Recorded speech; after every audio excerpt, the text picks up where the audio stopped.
Are you ready to make more money in 2024 and keep it? Let's make sure that you're asking the right questions so that you're turning your side hustle, passion project, or your quiet and quitting gig into your real business. And with 12 million lawsuits filed every year against small businesses, you can't afford to ignore this stuff. Hi, I'm Lawyer for Creators Brittany Rattel, and I'm going to walk you through the biggest legal mistakes that I see my clients making in their small businesses online every single day. Remember that while I'm an attorney, I'm not your attorney, and this is not official legal advice. However, I hope this is helpful for you to start thinking and showing up instead of playing small on your business exactly like you mean to for next year. Step number 1, you want to start out with a really strong legal foundation. I know, shocker. The lawyer in the room thinks you actually need to get your legal ducks in a row, but it's true. And I've seen it way too often when I help businesses start and set up their LLCs. It's more than just adding initials to your contracts or to the bottom of your website. It means that you're really drawing a line in the sand and you're showing up and officially declaring this is a business. It's not a hobby. It's not a hustle. You want to show up with an energy that says,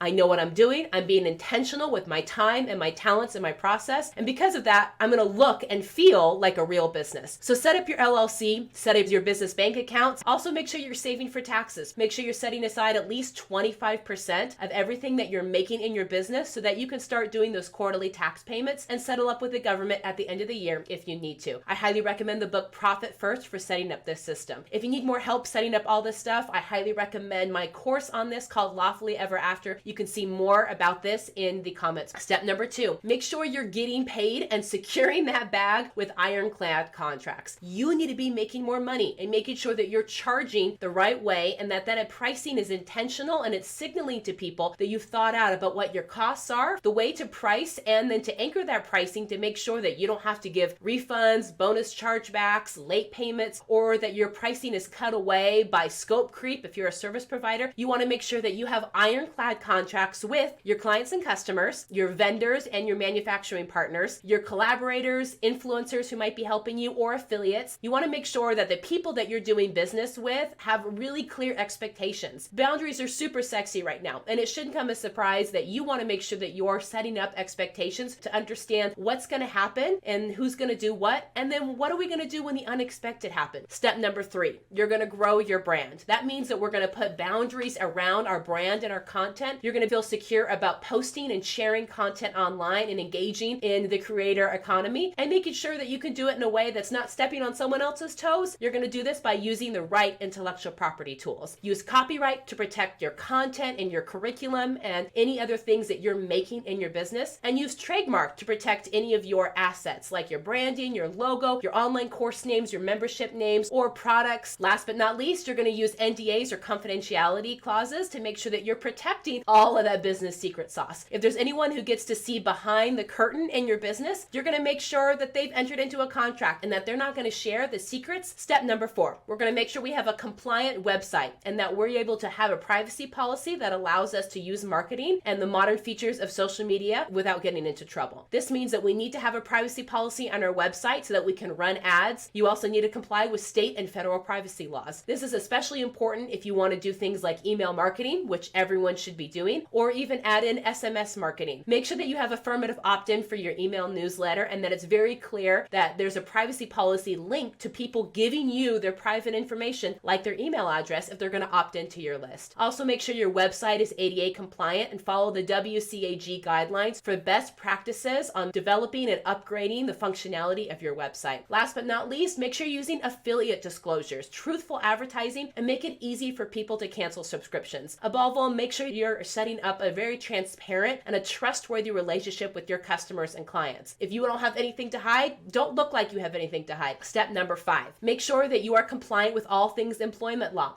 As you grow your team, you're probably going to use independent contractors at first, 1099ers, right? This is really normal, but you need to make sure that those people are properly classified as 1099 and they're not really should be W-2 employees. It means you can be slapped with state and federal penalties and back taxes because you should have been treating that person like an employee and withholding, and you haven't been. Make sure that you're using the right contracts and complying with any extra things like you have to do as an employer. Especially watch out for people who might be remote. You need to comply with the laws in your state along with the state of the residence of the person that you're helping, even if they're an independent contractor. Step number 6, make sure you're compliant with social media. You're probably using the benefits of social media in your business to drive traffic, engage customers, increase your brand awareness, and you want to make sure that those tools keep on being available at your disposal. That means you're in someone else's sandbox and you need to play by their rules. Make sure that you're following the rules of the platform. Make sure that you're being compliant and disclosing when you're using affiliate links, when you're using sponsored or advertising content. Make sure you don't use words that can be against the guidelines and terms and conditions. Make sure you're not using commercial music when you're doing commercial activity that you don't have a license to. Make sure that if you're holding a giveaway, you have the fine print that you need. And if you need help with that, buy my promotional legal kit and get everything you need to have a legal giveaway that will be compliant across different platforms. It's always okay to use in-app features like sharing things to stories or using a remix. What's not okay is to repost or to take content and move it in between platforms. Step number 7, make sure you have a plan and know the rules of the game so that you can bend or break them if you want to. It's really important that you put the right emphasis on legal. It's important for you to start getting feedback about your offers, about your company, to make sure you have good market fit. Start talking about your company and doing so confidently. However, it's also important that you realize there are hoops that you have to jump through. Just because you might not have to sit in someone's office and explain your official business plan doesn't mean that these things aren't the important things that every successful business owner has to do at some point. You could decide to do it on your own terms because you are owning your business and all of your boundaries, or you can be humbled and forced into doing some of these things because you're reacting to negative impact or to a lawsuit or to a chargeback or to refunds or to client or customer drama. Make sure you're putting the scaffolding into place because you have every intention of making 6 figures next year. And while none of these steps will guarantee that you'll make 6 figures, I can guarantee that the people who are making 6 figures and beyond have all taken care of this stuff. Ultimately, it's your responsibility to teach other people how to treat your business. And you can't expect for people to treat your business seriously if you're not going to be the one to do it first. These are all 100% real questions that come up when I serve my clients each and every day in my law firm. However, I know that not everyone needs to have a one-on-one legal solution for every problem. If you want the full printable list of all these things so you can go through a step-by-step checklist, make sure you look in the comments and get the link to this resource. Again, I'm Brittany Rattell. Thank you so much for your time today. I'm so excited to hear what your business is going to be doing next year.